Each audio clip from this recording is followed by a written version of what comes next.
Welcome back to the UXi podcast, and today we'd like to show that the proof is in the pudding. We've got one of our successful rugby players who is currently in the UXi Institute in Stellenbosch.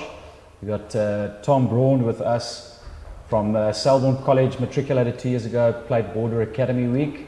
Welcome, Tom. Tell us a little bit about your journey from school coming into the UXi Institute. Yeah, thank you for having me.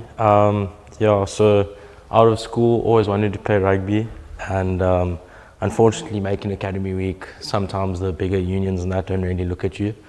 So got approached by Rudy actually at Academy Week, told us about UXi, and with the studying and everything, that was a big thing as well, with having the studies here and everything like that. So that was really the decision maker. And it was an opportunity to play rugby, study, and just have a good time. So that's mainly the main reason why I chose UXi. Okay, so Tom, you are currently second year at UXi. What are you studying this year, and how do you manage that balance between rugby and academics? Yeah, so I'm studying BCom Marketing Management at IMM. We have classes on a Wednesday. So we have we train 4 times a week, play on the Saturday. So classes on a Wednesday, and it's just a matter of, if you know you want to get that degree and you want to get something behind your name, you'll make the time for it. So Wednesday we have off, we study, so you graph then, but even after hours, after training in the evening and that, you put in the work. So it's quite a bit, but it's definitely manageable. I mean, the coaches are very understanding when you need to excuse yourself for academic purposes. And I mean, the infrastructure here at IMM is brilliant. They work well with UXi. So just like looking after the guys and making sure that the rugby is important, but the academics comes first as well, because they want you to have something after rugby. So it's actually very easily manageable. So would you recommend UXi to other schoolmates, guys who are at school at the moment, because of the way that the program is structured to allow players to really develop at their rugby and study? Yeah, definitely. I mean, it's really something that guys should actually look for, because you can't only play rugby and not have anything behind your name, because you can only play rugby for a certain amount of years. So like I said, it's also easily manageable. So I definitely recommend it. Okay, now let's jump to the rugby program. Have you seen a development and growth in your game after you've left school, conditioning-wise, skill-wise, and are there any particular areas that you feel that you want to talk about? No, definitely. I mean, the conditioning side of things, my fitness was never really great at school. I mean, but I think now it's some of the sessions we've done with Coach Jacqueline and Coach Matt, they've really tested us, and it tests you mentally as well. So I think, it's helped a lot. My conditioning's really gotten better since when I started here. It's definitely tough, definitely a mental challenge as well, but even in the gym as well. I mean, you gym in 3-4 times a week, your program's all set out for you. All that you need to do is show up and do it. And obviously the coaches are more than qualified, so they know what you need to do to get your position norms and that. But it's really improved. What has been the big gap? Because I know there's always a gap for boys leaving school playing rugby. What was the gap for you like between expectation of going into a, call it semi-full-time and full-time rugby academy program? What was the gap between that expectation and reality of the hard work, commitment, going into the program, conditioning? I think, like I said, it's definitely been a mental battle as well, because I mean, at school you train 2-3 times a week, and then you play on a Saturday. Here it's training 4 times a week, 5 times a week, but you have 2-3 sessions a day. And I mean, some of the sessions they hammer you with the fitness and that, and it takes a lot out of you, but it's just that thing of you want to be here, so I'm doing this for me, and it's only going to help me and benefit me. So it's just that thing of pushing through. But definitely my first week here, that sort of a hell week that we had in my first year, was a bit easier my second year because I knew it was coming. But my first year definitely, it definitely gave me a sense of reality. Like, okay, we're here now. This is what we need to do. So that's definitely been it's definitely been an eye opener. Tell us a bit about Hell Week. What does it imply? Well, my first year was waking up at 4:30 and then getting to the field at about 5:15 and just doing lines on the field, bear crawl in the field, and doing hectic fitness. I mean, before the sun's even up, and going on hikes. I mean, I think that hike we did was about 17 to 20 kilometers. That Tokai hike, my first year, and that's definitely, it was a reality check, because I mean, you're in school and you're thinking you're untouchable almost. You're playing first team and everything, and then you come here and then it's not given easy. I mean, you really do need work for it. So it's definitely a reality check, but I wouldn't change it for the world. I mean, it's helped me a lot in a lot of things. Well, it's great that you say that now, because you always look up to a challenge like that, but afterwards you look back at it almost longingly and say, but yes, this really was a great time. Yeah, I mean, like I said, it's helped me, definitely made me mentally stronger, and that's something I've always battled with believing in myself as well, obviously getting looked down at school and stuff like that. So it's definitely helped me, and it's shown me that I am capable of this. I can do it, and it's just you need to put your mind to it, but you can do it. So it's definitely helped me. So Western Province International Rugby Institute plays as the Villages Club, or plays for Villages Club in Cape Town. Tell us about your club journey. Which teams have you played for, and how has it helped you develop as a young rugby player? Yeah, so last year, my first year, I played under 20s. I played in the Cobra side. So I played under 20s last year. I played 1 or 2 games for the third side and like 1 or 2 games for the second team as well. This year I've had the privilege to captain the under 20 side.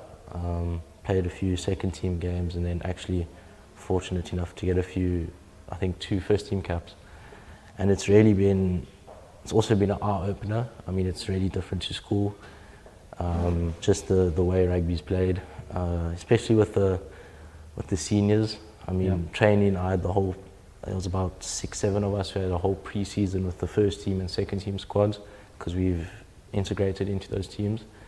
And I mean, that was definitely an eye opener, because you're playing with guys who have played high rugby. I mean, half of that first team's played, or have been contracted and played Craven Week and have played overseas, all of that. So just rubbing shoulders with them and learning from guys like that in your position really opens your eyes, and it gives you more experience. And then to go play under 20, it's like chalk and cheese almost.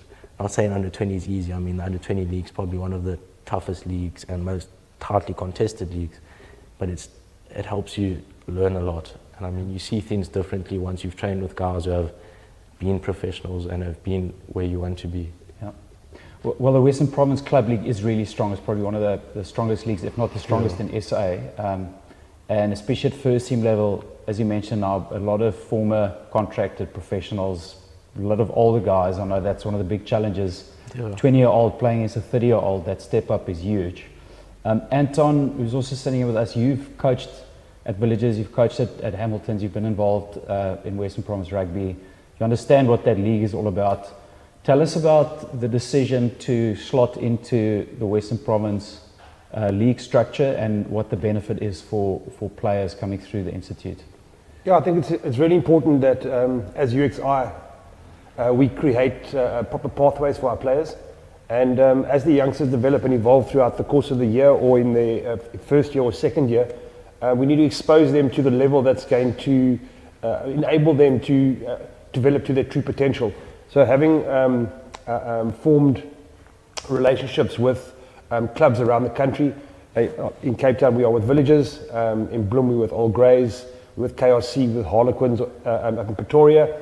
There the youngsters have got the opportunity, if they are talented enough, they get included into the senior squads where they can play second side and first side. So when you've got, as you mentioned earlier, when you've got youngsters that are 19, 20, all of a sudden rubbing shoulders with, with top club players, you know, at the age of 30, 32, 28, have all played Currie Cup rugby, played abroad.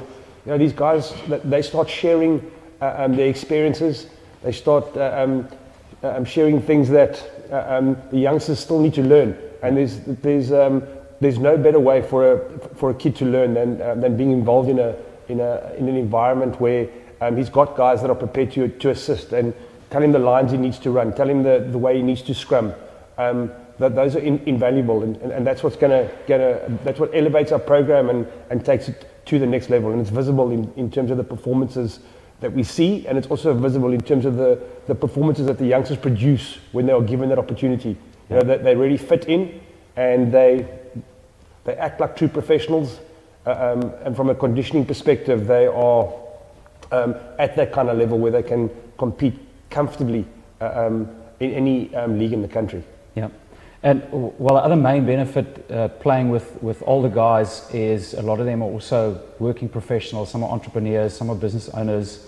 That also plays a massive role, as you've got these life mentors that play club rugby with you who don't just teach you rugby lessons. Yeah, 100%, you know, and I think that's, Tom alluded to you do what you have to do in the sense that he's studying through IMM.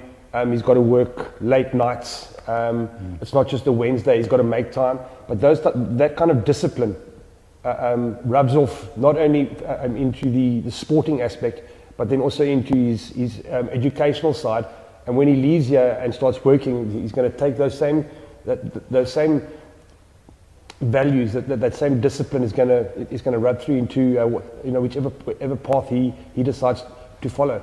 And he's got a couple of exciting things that are still going to happen for himself, not only this year. You can ask him about his opportunities that have been created abroad for him, but he's really stood out in his time here at UXi. And I know that his journey with UXi will continue, but his journey with IMM will continue as well, you know, as he looks to take himself to the next level. Yeah. So let's jump to that, Tom, to finish off. We in August now, it's sort of that time of year we need to start looking forward to 2026 and the road ahead. You know, your third year out of school. What does that look like for you? What are your decisions that lie ahead? So, like Coach Anton said, actually, mostly thanks to him as well. He's organised something for me to go play overseas in England at a club called Burton, in a town called Burton-on-Trent, for 6 months. So end of September I'll be leaving, and then coming back March obviously. But with the studies and that, obviously we go in there, we'll be working, and then with the studies, like I said, IMM so accommodating. You just start studying online. Yeah. Obviously it's a bit more challenging, like you don't have the face-to-face lectures, you don't have that face-to-face interaction, but it's just discipline, like we said. Just that thing of knowing that it's what you want to do and it's your name it's your name at the end of the day, along with people who have put you there. So I'll be going over there for 6 months, and then next year, still not 100% sure next year, looking to maybe return back to the academy and play another season with Villages. That's definitely probably a high possibility, and just see what happens. But those are mainly my plans for now. And obviously, as a junior, playing senior level club rugby in Western Province gives you a great opportunity to come into reckoning for selection to Western Province sides. That's a great thing about the structures here, and I know all the club structures across the country where professional rugby's gone, is playing top level club rugby actually puts you in a pathway to play provincial rugby. So that must be something that excites you. No, definitely. I mean, I was considered for that under 19 Western Province under 19 setup last year. Unfortunately, didn't make that. So that also gave me a bit more motivation, and it's definitely driven me a lot actually. It's been one of my main reasons too, as well. I've been working so hard. But like you see with the Western Province Currie Cup side, they have quite a few club players there. And I mean, it's probably one of the main, like you said, the Super League A here in Cape Town is probably the highest club league in the country. And it's definitely given a lot of players opportunities. I mean, guys get contracted from it, guys go overseas and play, for instance. So yeah, it definitely helps. Yeah. Yeah. I think, Tom will go into an interesting year next year. It'll be his under 21 year. If his decision is to come back to the academy, we've got a number of kids that, well, if we don't make it in province, it could be at villages, playing first side, it could enter that senior club group again. But we then also create opportunities for the boys around the country through our networks. We've got 6 different provinces, and we've got, last year we had 60-odd boys who played under 19 and under 21 in the national competitions. So there again, it's about, Tom, you've had your journey in Cape Town. He might spend the first 6 months in Cape Town on our program, but then we say to him, listen, let's go and get a Currie Cup under 21 experience, and let's look to head up to Kimberley or to Limpopo or up to Nelspruit, and potentially integrate into one of those sides, and then get that provincial cap. It's another thing that one can add in his CV, and hopefully that will open up even further doors for him going forward. Yeah. I mean, when I worked in recruitment and in professional rugby, one of the lessons I taught youngsters that didn't make that main pathway straight out of school, when they asked me, what can I do, should I move around, is to just stay consistent in a system that values you. And that's probably what you are aiming to do now, is stick to it, stay disciplined, because that system is really close to the professional setup. And coaches see that commitment and they see that discipline. So play in that system and play in it for as long as possible. Youngsters tend to jump around if things don't work out immediately. So stick to it. So good luck, and I really hope it works out for you. Thank you very much. Anything else, Anton? Tom, just from a student experience side, UXi, High Performance Rugby Program, IMM Following Education, based in Stellenbosch, great university town. What's your student experience been like from a social level, and being able to engage in this wonderful student community that we have in Stellenbosch? No, it's been really fun. Obviously I'm here for a reason, so the rugby and studying comes first. But I mean, yeah, there's a lot of people in the same boat. I mean, guys paying for marties and everything, so it's not really any excuse not to go out and enjoy yourself. I mean, I've quite a few mates here from school, and you stay with them, and then you become mates with their mates and everything like that. So yeah, I mean, it's a very, how can I say, socially welcoming town, if that makes sense. It's quite easy to fit in, and there's always someone similar to you. I mean, there's a lot of people, like I said, in the same boat, but through IMM as well, you're meeting new people. Through UXi, you're meeting new people from all over the country. Like I said, you build relationships with them, and then you build relationships with some of their mates. So I mean, you're always meeting someone new. You're always finding a new place when you're going with mates. You're always doing something new, whether it's, I don't know, going for lunch in town, or there's wine farms there or whatever. So all that stuff like that, you're just enjoying it with different people, and it really does help, because I mean, for myself, I wasn't the most sociable person at school, and it's definitely helped me interact with new people and build relationships with others that I never thought I would. And I mean, people from all over the country. So yeah, it's a really good social experience. Fantastic. Yeah, I was a student here for 6 years, and you forgot to mention meeting girls. Yeah, there's that too. No, definitely. Well, Tom, thanks very much. We're really glad to hear that you're having a good time at UXi, and being based in Stellenbosch. We wish you all the best with your journey forward. Thank you. Thanks, Anton, for sharing your time with us. That was the UXi podcast. It was fun for us to share a little bit of Tom's story with you. If you are considering UXi, we really want to share that we will be able to provide you with the best possible full-time rugby academy program, balanced with academic outcomes, and of course playing top-level competitive rugby, all while walking away with good life skills. So until next time, thanks very much.